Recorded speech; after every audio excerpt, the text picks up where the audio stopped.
continuando, nós vamos falar brevemente dos níveis de atenção à saúde, porque nós temos uma aula só sobre eles, né? Lembrem que eu falei para vocês do princípio organizativo, né? Referente à hierarquização. E lá eu até mostrei uma pirâmide que representava os 3 níveis de atenção à saúde, né? Nível primário, secundário e terciário. Lembrem que eu falei também que no SUS, um dos seus princípios doutrinários é a universalização do acesso, ou seja, os bilhões de brasileiros têm acesso garantido no Sistema Único de Saúde, né? E tudo isso requer uma organização para que todos tenham esse acesso garantido com qualidade. Para organizar, facilitar e garantir o acesso da população à saúde pública, o Brasil segue as linhas que foram definidas pela Organização Mundial de Saúde, a OMS, e divide o SUS em 3 níveis de atenção. O nível primário, que é lá na Estratégia de Saúde da Família, na Unidade Básica de Saúde. O nível secundário, que a gente pode citar as unidades de pronto atendimento, a UPA, os ambulatórios, né, que são os setores especializados em consultas, e o nível terciário, hospitais de alta complexidade, como, por exemplo, a Maternidade Benedito Leite, que atende gestantes de alto risco, e o Hospital Carlos Macieira, que também é um hospital de alta complexidade. Os níveis de atenção, eles seguem uma ordem crescente de complexidade referente ao tratamento, e isso é feito para garantir que a pessoa que vai ser atendida, ela receba essa assistência no nível em que ela precisa, né? Evitando, assim, afogamentos nos níveis mais avançados. O sistema de organização em 3 níveis gradativos de atenção à saúde serve principalmente como uma triagem para o Sistema Único de Saúde. Os pacientes, eles são encaminhados de um nível ao outro, né? O que acontece? Quem precisa apenas verificar a pressão arterial de rotina, vai na unidade básica de saúde. Quem precisa de um curativo simples, vai para a unidade básica de saúde, né? Quando ele fala que sobre encaminhar um paciente de um nível ao outro, eu tenho posso citar um exemplo de uma gestante, né? Nós, enfermeiros, né? Os enfermeiros, eles, na estratégia de saúde da família, eles realizam a consulta de pré-natal, né? Do pré-natal, que é a consulta para as gestantes. E aí nós solicitamos os exames de rotina. Quando nós recebemos os exames de rotina de uma determinada gestante, a gente avalia com o médico da unidade. E aí, por exemplo, no exame veio todas as consultas que ela vem fazer, sempre a pressão arterial dela dá alterada para mais. E no exame, o exame de urina, veio proteína, que não é comum, né? Então, enfermeiro e médico resolvem encaminhar essa paciente para um nível de maior complexidade, né? Visto que a gestação dela é de risco. Então, por exemplo, ela está lá em São José de Ribamar, numa unidade básica de saúde.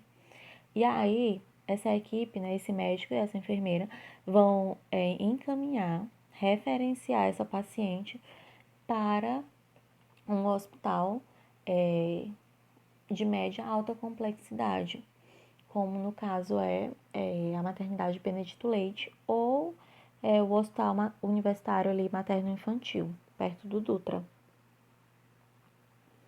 A gente tem o nível primário, que serve para o atendimento inicial, né, ou os casos mais simples. São os atendimentos que nós realizamos na unidade básica de saúde. Ele não dispõe de tratamentos complexos tem um foco ali na marcação de consultas e de procedimentos e exames que são simples, que são básicos, né? Procedimentos como curativos, algumas radiografias, eletrocardiogramas.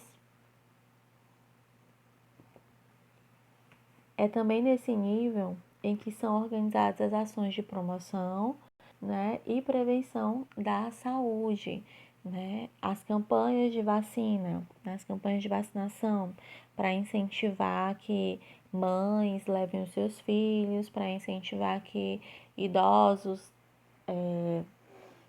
se desloquem até a unidade básica de saúde para serem vacinados, né? Tudo isso se dá ali no nível primário. Nível secundário. O nível secundário, nós temos já as unidades de pronto atendimento, temos unidades ambulatoriais e hospitais que vão oferecer um atendimento especializado. A complexidade é maior que o nível primário e menor que o nível terciário, né? É um nível intermediário. O atendimento na atenção primária pode encaminhar para um desses profissionais. Seu João veio à unidade básica de saúde, lá na atenção primária, e durante a consulta verificamos que ele estava com a pressão arterial elevada. E aí eu perguntei para ele se ele tinha pressão alta, ele disse que não. Se ele tinha diabetes, ele disse que não. Se ele tinha algum problema no coração, ele também disse que não. Perguntei como que era a alimentação, perguntei se ele era uma pessoa ativa, se ele caminhava muito, né? Praticava algum exercício, né? Se ele fumava, se ele ingeria bebida alcoólica. E aí, durante a conversa, né? Eu solicitei que ele retornasse durante toda a semana, no mesmo horário, para que a gente verificasse a pressão arterial dele e para que no outro dia, se fosse pela manhã, que ele viesse em jejum para a gente fazer ali o exame de glicemia em jejum. Ele veio, todos os dias e todos os dias a pressão arterial dele estava alta.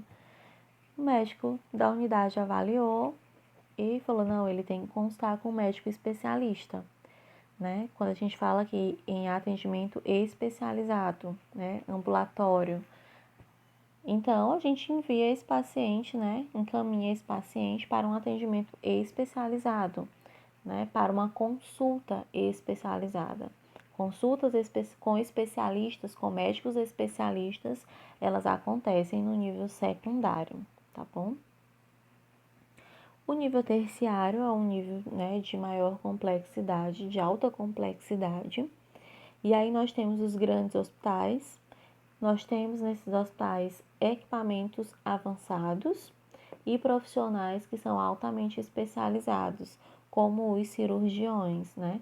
É nesse nível de assistência que ocorrem, por exemplo, os transplantes. E aí a gente vai começar a falar um pouco sobre as vigilâncias, né? E aí a gente tem a vigilância em saúde. A vigilância em saúde, ela é responsável por ações de vigilância, prevenção e controle de doenças que são transmissíveis, né?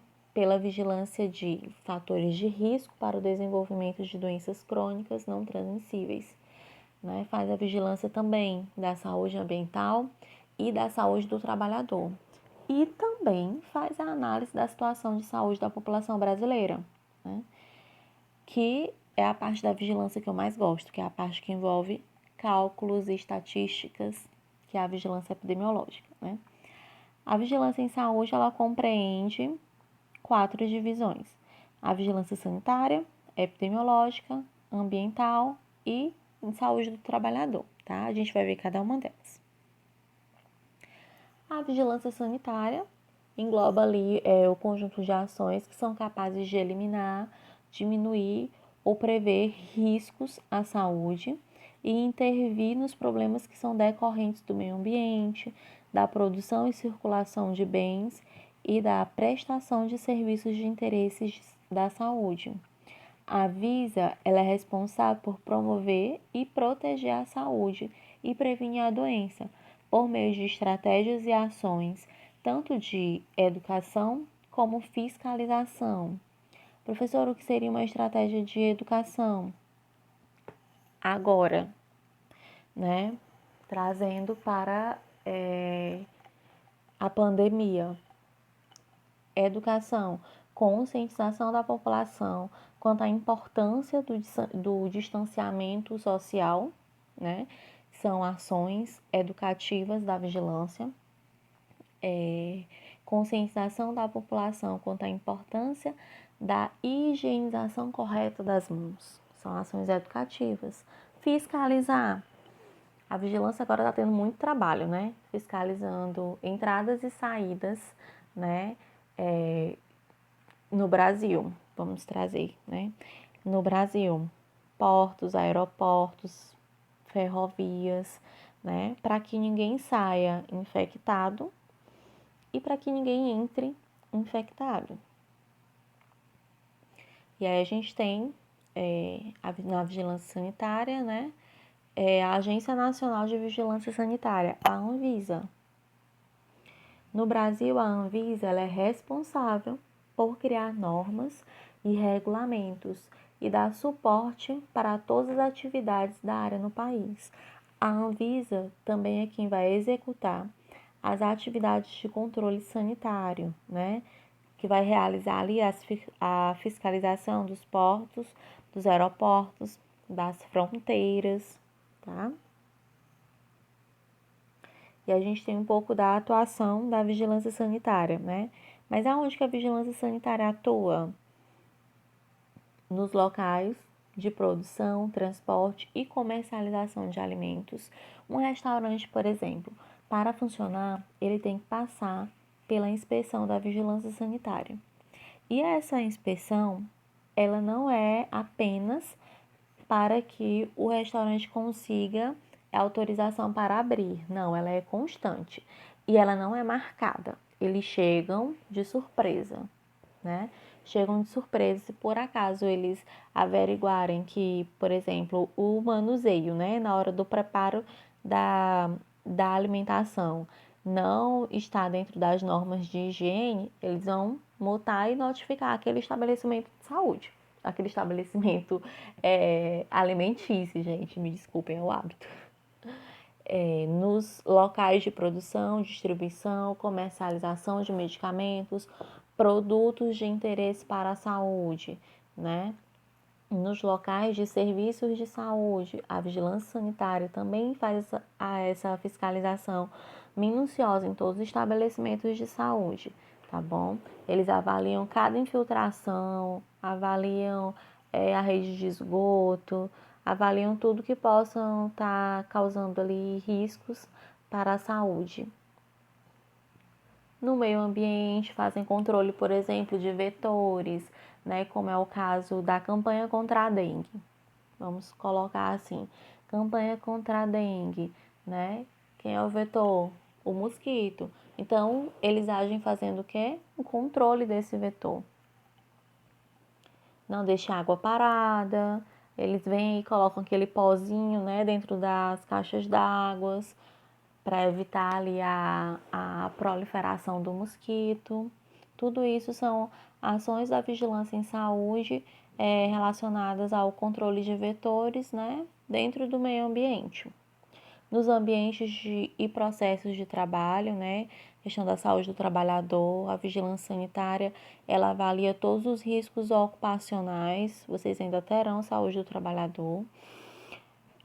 A vigilância sanitária avalia até a cadeira que a secretária senta, tá bom? Só para vocês terem noção. Nos projetos de arquitetura e em todos os locais públicos, tipo essas feiras daqui de São Luís, a vigilância sanitária ela faz inspeção constantemente e notifica, né, os órgãos responsáveis. Quem compõe a equipe da vigilância sanitária? Vários profissionais compõem essa equipe, né? Ela é formada por profissionais de diversas áreas. Nós temos médicos, enfermeiros, farmacêuticos, veterinários, professores. Sim, nós acabamos de falar em controle de vetores, em meio ambiente, controle de zoonoses, né, que são doenças ali causadas por animais, né. Engenheiros, sim, nós falamos aqui, ó, nos projetos de arquitetura. Eu, enfermeira, não conheço nada de arquitetura. Médico, não conheço nada de arquitetura. Então, se a vigilância sanitária inspeciona projetos de arquitetura, é lógico que eu preciso de alguém que entenda, né? De um engenheiro. Agentes de endemias, agentes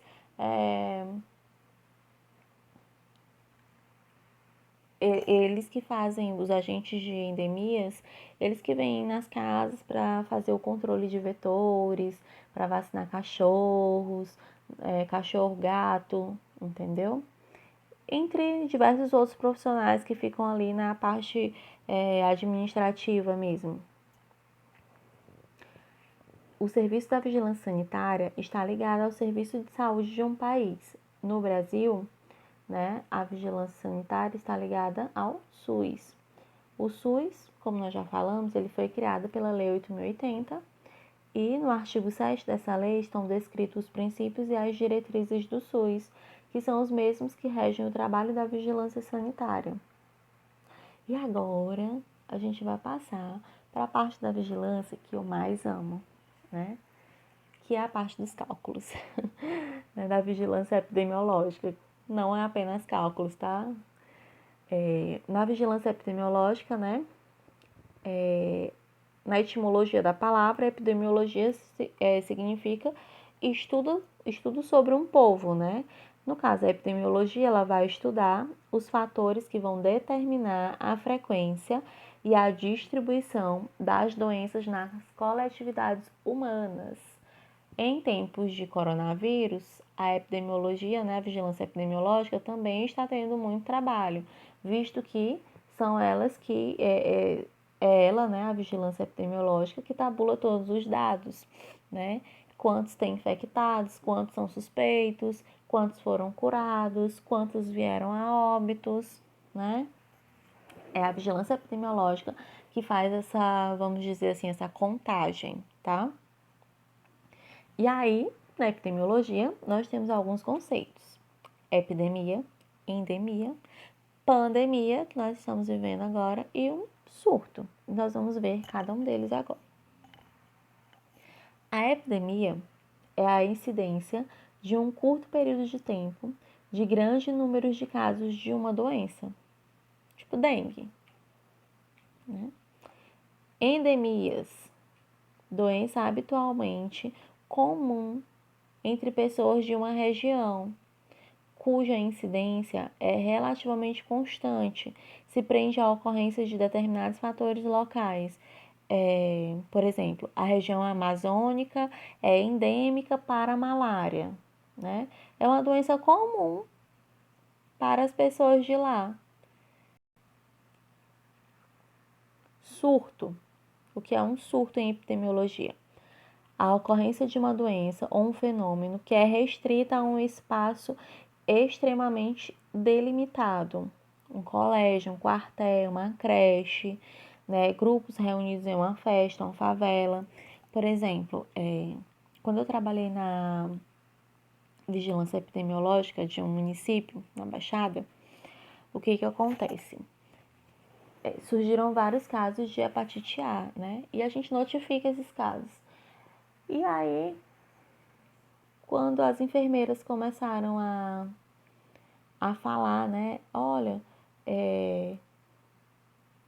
as crianças daquela região ali do bairro X, gente, todas elas estão com hepatite A. Aí eu fiquei assim, hã? Um surto de hepatite A? Só sabendo, 90% das crianças dali estão com hepatite A. Aí eu fui pesquisar, né? Chegamos à conclusão que o foco da disseminação da hepatite estava na escola. Vocês sabem, né, que o modo de transmissão da hepatite é fecal-oral. E aí, fomos na escola. Quando chegamos lá, avaliamos toda a escola e tal. E o bioquímico, ele disse assim, ele virou pro químico, né? Porque a vigilância epidemiológica, a vigilância sanitária, na verdade, ela tem um químico. Virou pro químico e falou assim: vamos pegar a amostra da água. Olha o jeito dessa encanação, dessa tubulação aqui. Aí pegaram a amostra da água. Quando a amostra saiu, quando o resultado da amostra saiu, coliformes fecais. Cocô na água. E aí, por isso que as crianças estavam infectadas. Isso foi o que, professora? Foi num colégio. Só as crianças daquela escola estavam com hepatite A. Foi um surto. Um surto de hepatite A. Pandemia é o que nós estamos vivendo agora, né? Que é uma epidemia em grandes proporções, que se espalha a vários países e a mais de um continente. Nós temos a AIDS, né? E atualmente temos Covid-19. É uma pandemia, porque ele está em vários países e em mais de um continente, ok? A epidemiologia, um dos objetos da epidemiologia é quantificar ou estimar a ocorrência de problemas de saúde em populações humanas, através da frequência com que esses problemas eles ocorrem em populações humanas, né? Como eu falei para vocês, elas vão tabular, né? A vigilância epidemiológica tabula os dados, né? Quantas pessoas têm quantas pessoas eu tenho com AIDS em São Luís, Maranhão. A epidemiologia é quem me dá esses dados. Quantas pessoas, quantas crianças eu tenho com microcefalia por infecção do Zika vírus, né? A epidemiologia me dá esses dados. Quantas pessoas infectadas eu tenho em São Luís pelo novo coronavírus? Ela também me dá esses dados, tá? Esse boletim que sai direto nas redes sociais do governo do estado e das prefeituras, ele é chamado de boletim epidemiológico, porque é a vigilância epidemiológica que lança esses dados, tá? Ela pesquisa, tabula os dados e divulga os dados. Por isso, boletim epidemiológico. Lá nós temos quantos casos confirmados, quantos suspeitos, quantos foram curados, quantos óbitos, quantos casos descartados nós temos, tá? Todo esse trabalho é realizado pela vigilância epidemiológica. A vigilância epidemiológica, ela é definida pela Lei 8.080/90 como um conjunto de ações que proporcionam o conhecimento, a detecção ou prevenção de qualquer mudança dos fatores determinantes e condicionantes de saúde individual ou mesmo coletiva, com a finalidade de recomendar e adotar as medidas de prevenção e controle das doenças e agravos. É por meio desses dados da vigilância epidemiológica que nós temos também o que nós chamamos de estimativa de crescimento exponencial. Por exemplo, quando eles fazem essa estimativa, eles identificam um exemplo, que um paciente confirmado, né, infectado pelo coronavírus, ele pode infectar 10 pessoas. Essas 10 pessoas, cada uma delas pode infectar mais 10 pessoas, que dá 100 pessoas. Isso é estimativa de crescimento exponencial. Então, por eles estimarem, né, que a taxa de pessoas infectadas pode aumentar caso as pessoas continuem trabalhando nas escolas aglomeradas, é que resultou-se, né, nas medidas preventivas. E aí nós temos mais uma vez o exemplo do distanciamento social, né, do isolamento social. A vigilância epidemiológica tem como funções coleta e processamento de dados, análise e interpretação desses dados processados, recomendação das medidas de controle apropriadas, promoção das ações de controle indicadas, avaliação da eficácia e da efetividade das medidas adotadas. O distanciamento social, ele está sendo eficaz, está sendo efetivo ou não? A proporção de infecção, ela diminuiu ou ela aumentou, né? No Maranhão, várias medidas já foram tomadas, vários decretos já foram assinados pelo governador, porque a vigilância epidemiológica identificou que mesmo com o isolamento social, né, as pessoas ainda continuam nas ruas e o número de infectados ele continua aumentando. Então, agora, por exemplo, né, de acordo com o decreto, somente uma pessoa da mesma família pode entrar no supermercado, tá? E essas medidas só foram adotadas porque eles viram que somente falar que o isolamento social não estava sendo uma medida efetiva. As pessoas estavam fazendo dos supermercados shopping center. Agora, só uma única pessoa da família vai e faz as compras. E não pode demorar muito. E tem que manter distância, né, dos outros consumidores. E divulga as informações pertinentes. Sobre as informações, nós temos todo dia, 6h30 da tarde aqui no Maranhão, né, às 18h30, o boletim epidemiológico. Os dados e informações que vão alimentar, né, o Sistema Nacional de Vigilância Epidemiológica são dados demográficos. Quantas pessoas eu tenho em São Luís? Eu tenho mais de 1 milhão. Isso são dados demográficos. Socioeconômicos, ambientais, serviços de saúde, né? Quantos estabelecimentos de saúde eu tenho e quantos leitos eu tenho disponível para atender pacientes graves infectados pelo coronavírus. Quantos respiradores eu tenho disponível nesses serviços de saúde? Eu não tenho suficiente. O que o governador fez? Mandou comprar mais. Eu não tenho quantidade de leite suficiente. Vigilância epidemiológica disse, olha, pois o número de casos está aumentando. Então, eu acho legal tu ir se preparando, né? Que é para a saúde aqui no estado não entrar em colapso. E as pessoas morrerem aí nos corredores, igual está acontecendo em países aí da América do Sul. Estão fazendo o quê? Mais leitos de hospitais, né? Mais leitos nos hospitais. Compraram mais respiradores. Dados de morbidade. Quantas pessoas eu tenho em São Luís com hipertensão? Qual a idade, a faixa etária dessas pessoas? Quantas pessoas eu tenho com diabetes?